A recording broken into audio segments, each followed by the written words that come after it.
Bulletin में सबसे पहले बात करते हैं मिनी बजट पर, जिस पर यूं लगता है कि हुकूमत दबाव का शिकार है, क्योंकि ऑपोजिशन और इत्तेहादियों के एतराजात और खदशात के बाद आज का होने वाला काबीना का इजलास मुअख्खर कर दिया गया है। वजीर आजम पहले सब के एतराजात सुनेंगे, फिर मिनी बजट इजलास में पेश किया जाएगा।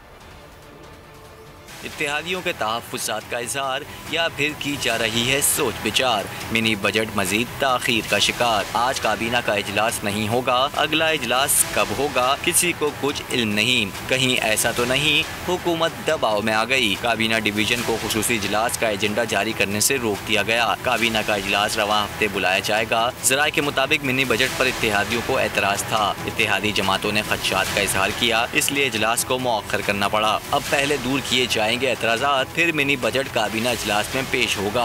हुकूमत IMF की शराइत पूरी करने के लिए पार्लियामेंट को रबर स्टैंप बनाना चाहती है। मिनी बजट मंजूर हुआ तो नया साल कौम के लिए बदतरीन महंगाई का साल बन जाएगा। शहबाज शरीफ फिर हुकूमत पर बरस पड़े, कहा मिनी बजट पार्लियामेंट की खुद मुख्तारी पर हमला है। मिनी बजट मुसल्लत करने से बेहतर है हुकूमत नाकामी का एतराफ़ करे और घर जाए। मिनी बजट हम तो डूबे हैं सनम, तुमको भी ले डूबेंगे की अमली तफसीर है। सदर मुस्लिम लीग नून शहबाज शरीफ ने ये अल्फाज हुकूमत के खिलाफ एक बयान में कहे। उन्होंने कहा कि हुकूमत अवामी नफरत के सैलाब में डूब चुकी। रवां साल हुकूमत ने सिर्फ पेट्रोलियम मसनूआत की कीमतों में 39 रुपये से ज़ायद इजाफा किया। यह आवाम पर बदतरीन जुल्म है। 3 साल में दवाओं की कीमतें मुसलसल बढ़ी। गैस की बंदिश से 2% टेक्सटाइल मिल्स बंद हो गईं। हुकूमत ने इसका एतराफ़ किया, जो हमारे खदशात की तस्दीक है। हुकूमती एतराफ़ से इमरान नियाज़ी के सस्ते पाकिस्तान की नफ़ी हो गई। नून लीगी रहनुमा हसन इकबाल ने अपने ट्वीट में लिखा, मिनी बजट और स्टेट बैंक के पास पाकिस्तान की निगरानी से आज़ादी के बिल, आवाम की तबाही और कौमी खुदमुख्तारी के कत्ल के बिल हैं। इन पर खुली वोटिंग करवाई जाएगी ताकि अवाम पाकिस्तान के साथ खड़े होने वालों और बैरूनी आकाओं के गुलामों के चेहरे देख सकें। हुकूमत का नवाज शरीफ को वतन वापस लाने का फैसला। फवाद चौधरी कहते हैं नवाज शरीफ पाकिस्तान वापस नहीं आएंगे, उन्हें हम वापस लाएंगे। उनकी हवालगी पर बरतानिया से बातचीत चल रही है।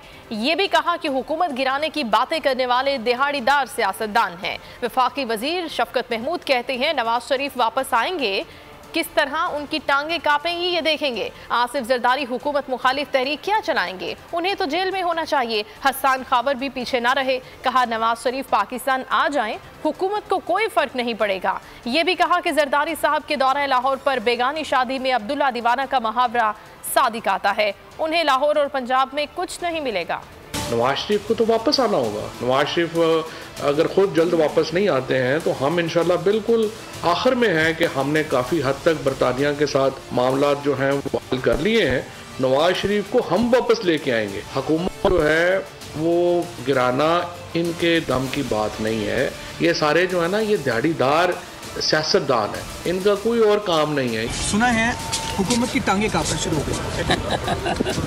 वापस आके देखें, फिर देखते हैं किसकी टांगे कांपती हैं। नवाज शरीफ साहब के हवाले से बड़ा शोर है, लेकिन उनका पासपोर्ट जो है वो ब्लॉक है उनका, और एक्सपायर भी होने वाला है। उनका वीज़ा भी एक्सपायर हो रहा है। तो मुस्लिम लीग नून को ये बात समझ आ रही है कि अब मियाँ साहब को वापस आना पड़ेगा। उनके आने से हुकूमत तो परेशान नहीं है, लेकिन कुछ लोग उनके आने से ज़रूर परेशान हैं, और वो शायद उनके अपने ख़ानदान के लोग हैं। सिंध के अंदर तो उनकी जो सियासत है वो सबके सामने है, और वो फेल्ड सियासत है और वो फेल्ड गवर्नेंस है। अगर उनको कहीं कैंप करना चाहिए तो वो सिंध के वो इलाके हैं जो आज भी पसमानदा हैं। सिंध हुकूमत को विफाक से 900 अरब सालाना मिलते हैं। सूबाई टैक्सेस अलहदा से हासिल किए जाते हैं, जिसमें पूरे मुल्क को चलाने वाले कराची का हिस्सा सिर्फ 250 अरब है। बताया जाए 1150 अरब रुपए कहाँ जा रहे हैं। रहनुमा MQM ख्वाजा इजहारुल हसन ने सिंध के बजट पर सवालात उठा दिए। कराची में ताजिर कॉन्फ्रेंस से खिताब में कहा, बल्दियाती बिल पर MQM से बात नहीं की गई। चेयरमैन आराम बाग ताजिर अलायंस आसिफ गुलफाम ने भी सिंध हुकूमत का बल्दियाती निज़ाम मुस्तरद कर दिया। कहा कराची को बाइख्तियार मेयर दिया जाए। ताजिर रहनुमा शाकिर फैंसी ने कहा कि सिंध हुकूमत कराची को नहीं संभाल सकती तो अलहदा सूबा बना दे। आप और हम 250 अरब रुपए सालाना टैक्स थे। जब हम 30 अरब रुपए दे रहे थे तो 27 अरब का काम होता था। आज हम 250 अरब रुपए दे रहे हैं तो चेयरमैन या मेयर को, चाहे किसी भी जमात का, उसे 2.5 अरब रुपए मिले। कैसे मान लेंगे ये निज़ाम अच्छा है? आप कहे हमने तो ये भी दे दिया, हमने तो कहाँ दिया भाई? एक टैक्स लगाने के लिए काउंसिल का रेजोल्यूशन पास कर दी, वो रेजोल्यूशन हुकूमत सिंध के पास जाएगी, उस पर वो रेट लगाएंगे, वो रेट लगा के मंजूर कराची पूरे पाकिस्तान को चलाता है, सिंध को चलाता है, इसके बावजूद इसको नज़रअंदाज किया जाता है। तो ताजिरों की तो पहले भी ये मुतालबा रहा है कि अगर इस कराची शहर को आप नहीं देख सकते, नहीं काम कर सकते, तो इसका अलग सूबा बना दिया जाए। कराची का कोई भी सियासी तंजीम का बंदा हो, उसे चाहिए कि वो अपनी सियासी वाबस्तगी को छोड़कर सिर्फ और सिर्फ इस शहर कराची के लिए सोचे, क्योंकि पाकिस्तान और इस शहर कराची लेकर इस पूरे सिस्टम को चलता है।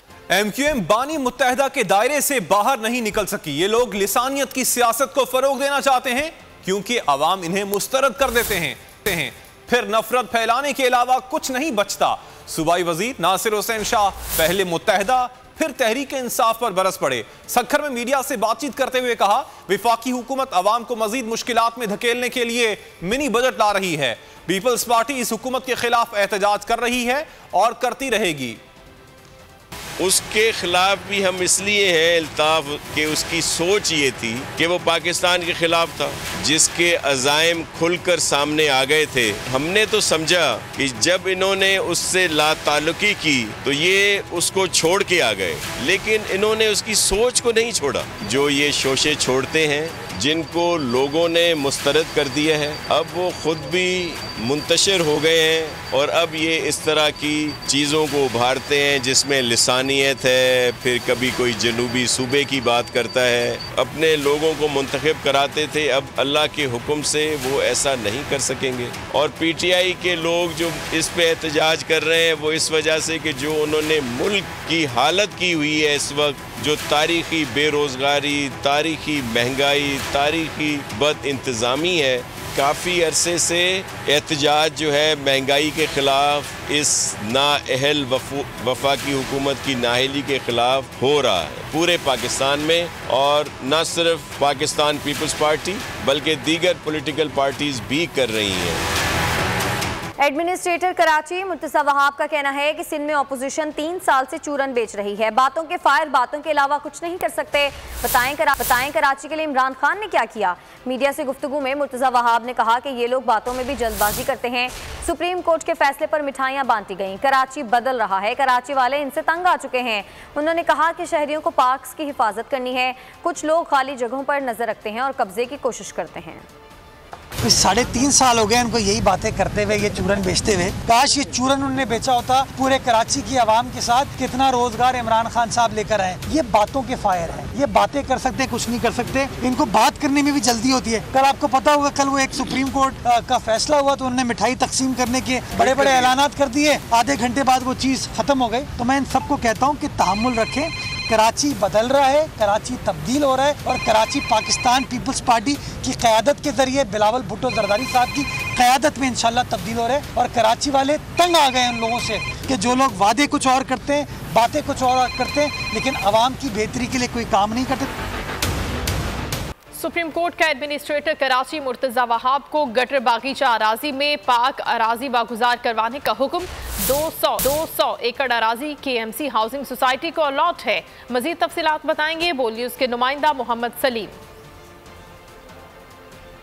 मैं इस वक्त गटर बागीचा के मकाम पर मौजूद हूँ। इस हवाले से सुप्रीम कोर्ट की जानिब से एडमिनिस्ट्रेटर कराची मुर्तज़ा वहाब को अहकाम दिए गए हैं कि इस ज़मीन पर जो भी कब्ज़े हैं वो खाली कराए जाएँ और यहाँ पर मुख्तलिफ़ हाउसिंग सोसाइटीज़ कायम हैं, मुख्तलिफ़ बस अड्डे यहाँ पर मौजूद हैं। 200 एकड़ अराजी जो है वो KMC ऑफिसर हाउसिंग सोसाइटीज़ को अलाट कर दी गई थी, जिस पर जो है वो सुप्रीम कोर्ट की जानिब से अहकाम आए थे कि इस ज़मीन से कब्ज़े खाली कराकर इस ज़मीन को असल शक्ल में बहाल किया जाए।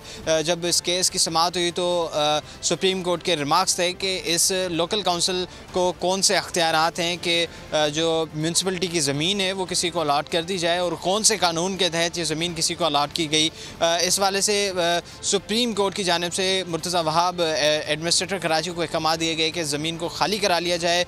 जब समाअत मुकम्मल हो चुकी थी तो तब जो है वो इस केस को इस्लामाबाद मुकर्रर करने के लिए कहा गया। तफसीलात से आगाह करने के लिए बिलावल भुट्टो के बयान के बाद इमरान खान बौखला गए। इमरान खान को 5 जनवरी के बाद अपने खिलाफ बनने वाले तूफान का अंदाजा हो गया है। वक्कार मेहदी का विफाकी काबीना के फैसले पर रद्द अमल कहा।